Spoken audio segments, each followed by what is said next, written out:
All of you. आप लोग पहले अपना अटेंडेंस बना लीजिए।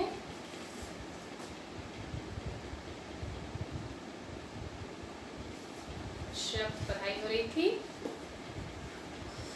शब्द क्या है? तो वर्णों या वर्णों के सार्थक मेल को हम क्या करते हैं? शब्द कहते हैं। या दो या दो से अधिक वर्णों के सार्थक मेल को हम शब्द कहते हैं। ठीक है। शब्द उत्पत्ति, शब्द को 4 भागों में बांटा गया है। उत्पत्ति के आधार पर, प्रयोग के आधार पर। शब्द को 4 आधारों पर बांटा गया है। उत्पत्ति के आधार पर, प्रयोग के आधार पर, रचना के आधार पर और अर्थ के आधार पर। ठीक है।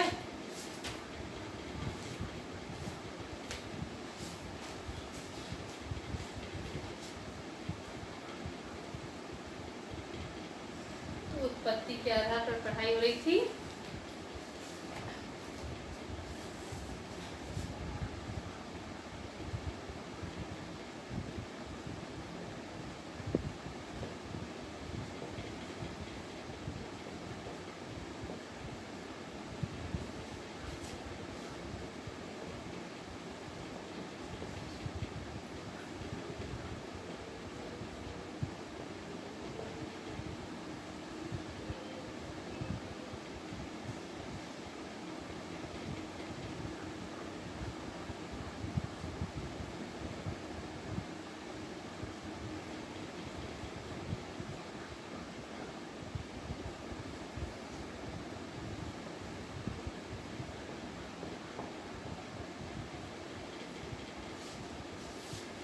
उत्पत्ति के आधार पर शब्द को 4 भागों में बांटा गया है। तत्सम, तद्भव, देशज और विदेशज। तत्सम क्या है? तो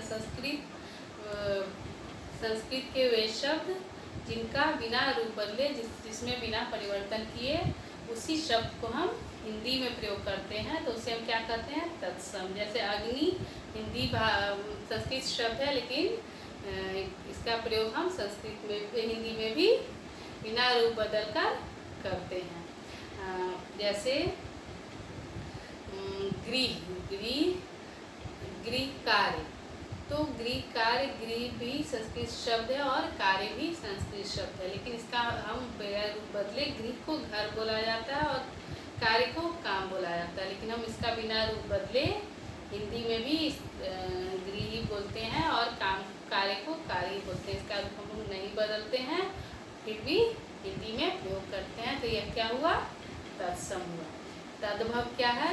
तो संस्कृत के वे शब्द जिसका रूप बदलकर हम हिंदी में उन शब्दों का प्रयोग करते हैं, तो उसे हम क्या कहते हैं? तद्भव कहते हैं। जैसे अग्नि संस्कृत शब्द है और तत्सम है। ठीक है। इसका रूप नहीं बदलते हैं, तो अग्नि संस्कृत शब्द है, यानी यह तत्सम है, और इसका रूप हम बदलकर आग करके हिंदी में प्रयोग करते हैं। अग्नि का मतलब आग भी होता है, तो हिंदी में प्रयोग करते हैं, तो उसे हम क्या बोलते हैं? तद्भव बोलते हैं। तो आम तद्भव हो गया और अग्नि, आग तद्भव हो गया और अग्नि क्या हुआ? तत्सम हुआ। गृह संस्कृत शब्द है और तत्सम है। इसका रूप बदलकर इसको चेंज करके हम काम करके हिंदी में प्रयोग करते हैं। काम में परिवर्तन करके, तो यह क्या हुआ? काम तद्भव हुआ और काम गृह हुआ संस्कृत शब्द, और घर जो है वह गृह को हिंदी में रूप बदलकर घर करके हम इसका प्रयोग हिंदी में करते हैं। तो तद्भव क्या हुआ? घर हो गया, और तत्सम क्या हुआ? गृह हो गया। कार्य क्या हुआ? संस्कृत शब्द है, लेकिन हिंदी में इसका रूप बदलकर हम काम करके हिंदी में प्रयोग करते हैं। तो तद्भव जो है वह काम हो गया और तत्सम क्या हुआ? कार्य हो गया। ठीक है। और उसके बाद देशज।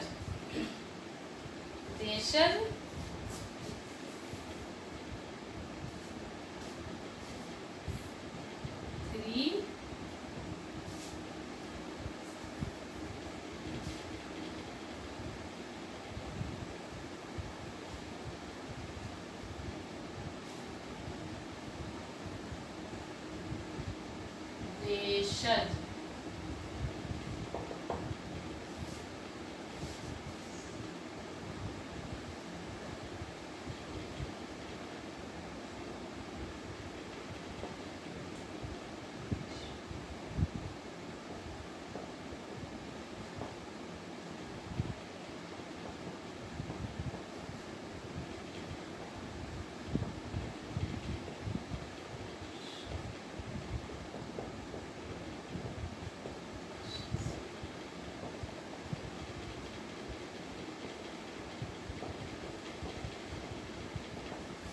अपने देश में पाए जाने वाले शब्द को हम देशज कहते हैं, जैसे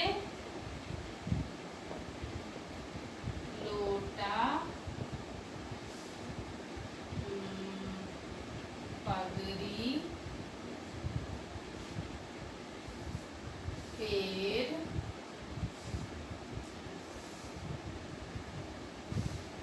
टोपी, थाली। तो अपने देश में पाए जाने वाले शब्द को हम क्या कहते हैं? देशज कहते हैं, जैसे लोटा, पगड़ी, पेड़, टोपी, थाली।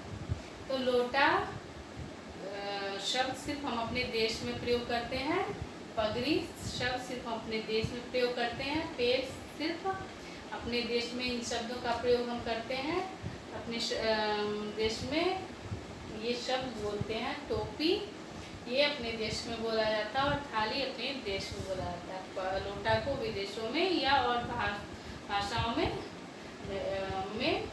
से लोटा को अंग्रेजी में जैसे पॉट बोला गया, पगड़ी को हैट कैप जो है वो बोला गया, पेड़ को ट्री बोला गया, टोपी को कैप बोला गया और थाली को प्लेट बोला गया।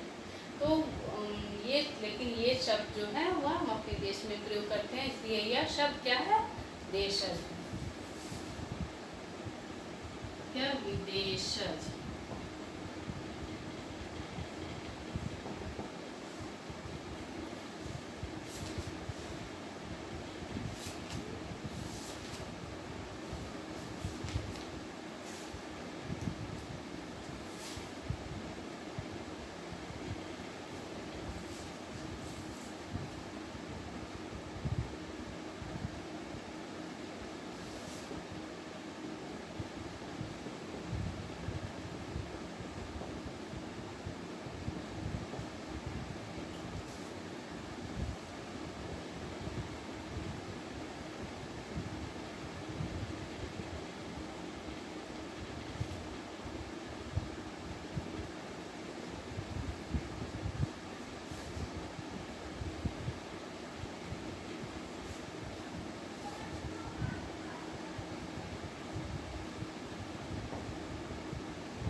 जिन भाषाओं का जन्म विदेश में हुआ है, मतलब जो शब्द विदेश में प्रयोग किया जाता है, जिन शब्दों का जन्म जो है विदेश में हुआ है,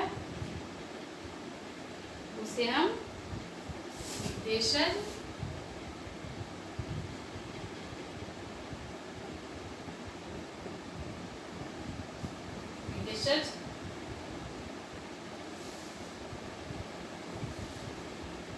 हम विदेशज कहते हैं, विदेशज शब्द कहते हैं। जैसे हॉस्पिटल, हॉस्पिटल विदेशी शब्द है, लेकिन इसका प्रयोग हम इन शब्द का प्रयोग हम हिंदी में भी करते हैं, लेकिन है विदेशी शब्द, क्योंकि हॉस्पिटल को हम लोग चिकित्सालय बोलते हैं। हमारे देश में चिकित्सालय बोला जाता है। डॉक्टर विदेशी शब्द है, लेकिन हम लोग अपने देश में भी प्रयोग करते हैं, यानी यह विदेशी शब्द है, लेकिन डॉक्टर का क्या होता है, चिकित्सक होता है। बुक मीन्स किताब होता है। बुक विदेशज शब्द है, विदेश से आया है। इन शब्दों का जन्म विदेश में हुआ है, लेकिन हम इसका हिंदी में भी अपने देश में प्रयोग करते हैं, लेकिन इसलिए इसे विदेशज बोला जाता है। टेबल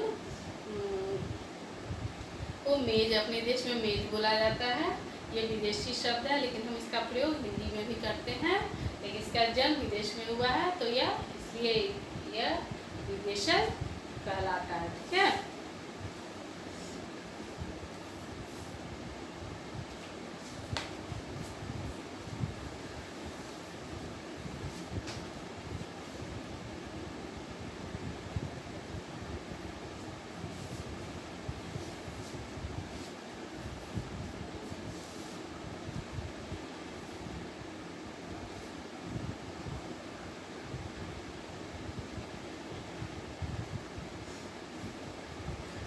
उत्पत्ति की दृष्टि से शब्द के 4 प्रकार हैं, तत्सम, तद्भव, देशज, विदेशज। तो तत्सम संस्कृत के शब्द हैं, जो जिसका बिना रूप बदले हिंदी में उसका प्रयोग करते हैं। तद्भव तो इसका रूप बदलकर, जैसे आम्र हुआ, हिंदी में हम उसका प्रयोग करते हैं। जैसे आम्र संस्कृत शब्द है, तो आम्र हर आदमी नहीं, थोड़ा कठिन शब्द हुआ, तो उसको थोड़ा इजी करके, थोड़ा उसका रूप बदल के, उसको आसान करके, ताकि हर आदमी इस चीज़ को बोल सके, समझ सके। संस्कृत थोड़ा कठिन शब्द है, कठिन भाषा है, तो हर कोई उसको नहीं बोल सकता था, इसलिए इसको थोड़ा सा, कुछ शब्दों को थोड़ा सा चेंज करके हिंदी में करके, जैसे आम्र को आम करके हम लोग इसका हिंदी में प्रयोग करते हैं। तो इसका रूप बदल के, तो ये क्या हो गया, आम्र संस्कृत शब्द है, और आम्र संस्कृत शब्द है, और तत्सम है, और आम जो है वह हिंदी शब्द है, तद्भव है। ठीक है, क्योंकि इसका रूप बदला है, इसलिए यह तद्भव हुआ। देशज, तो जिन भाषाओं का, जिन शब्दों का जन्म अपने देश में हुआ है, या अपने देश में पाए जाने वाले शब्द को हम क्या कहते हैं, देशज। लोटा, पगड़ी, पंखा, क्योंकि विदेश में फैन बोला जाता है। घड़ी, विदेश में वॉच बोला जाता है। तो लेकिन घड़ी अपने देश की भाषा है, शब्द अपने देश में बोला जाता है, इसलिए देशज है। पंखा देशज है, विदेश में फैन बोला जाता है। ठीक है। विदेशज, तो जिन भाषाओं का, जिन शब्दों का जन्म विदेश में हुआ है, उसे हम क्या कहते हैं, विदेशज। तो देशज, हॉस्पिटल विदेशी शब्द है, डॉक्टर विदेशी शब्द है, बुक विदेशी शब्द है, टेबल विदेशी शब्द है, लेकिन इनका प्रयोग हम हिंदी में भी करते हैं, लेकिन इनका जन्म विदेश में हुआ है, इसलिए हम क्या कहेंगे, विदेशज बोलेंगे। अब अगली क्लास में मैं आपको बनावट या रचना की दृष्टि से शब्द के प्रकार पढ़ाऊंगी, रूढ़, यौगिक और योग रूढ़। तो रूढ़ क्या है, तो जिन शब्दों के खंड किए जाने पर कोई अर्थ न निकले, मतलब कुछ शब्द ऐसा होता है जिसको हम अलग नहीं कर सकते, लेकिन अगर अलग करते हैं तो उन शब्दों का कोई मतलब नहीं होता है, तो इसे हम रूढ़ करते हैं। जैसे नाक, नाक जो है वह ना और को अलग करेंगे तो कुछ भी नहीं इसका मतलब होगा, एक को अलग कर नहीं सकते, लेकिन अगर अलग करते हैं तो ना का भी कोई मतलब हुआ नहीं हुआ, क का भी कोई मतलब नहीं हुआ, यानी यह रूढ़ शब्द है। कान, कान का और न को अलग करेंगे तो इसका भी कोई मतलब नहीं होगा। आँख, तो इसको भी अलग करेंगे तो इसका कोई मतलब नहीं होगा, यानी ये सब क्या है, रूढ़ है। ठीक है।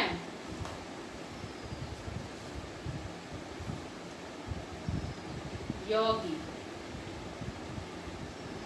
रूढ़, यौगिक और योग, ऐसे शब्द जो दूसरे शब्दों के मेल से बने हैं और जिनके सभी खंड सार्थक होते हैं, मतलब ये दो शब्द मिलकर एक शब्द बने हैं। और लेकिन अगर इसको हम अलग करते हैं तो इस शब्दों का भी अर्थ होता है। जैसे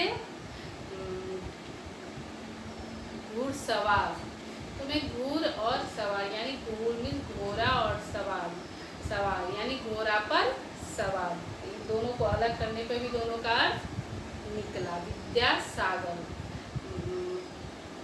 तो विद्या और सागर दोनों का भी अलग अर्थ हुआ। जैसे विद्यालय, विद्या प्लस आलय, तो दोनों विद्या का घर, यानी जहाँ पे विद्या विद्या आता है, विद्या जहाँ पे पाया जाता है और जहाँ उसका घर है उसको क्या होता है, विद्या आलय। ठीक है, दोनों का अर्थ हुआ विद्यासागर, मतलब जहाँ सागर है, बहुत ये है विद्या का, जहाँ सागर है बहुत, जहाँ विद्या है उसको क्या बोला जाएगा, विद्यासागर। आज के लिए इतना ही है। एक योग रूल है, वो अगले क्लास में मैं फिर समझा दूंगी। आज के लिए इतना ही है, अब अगले क्लास में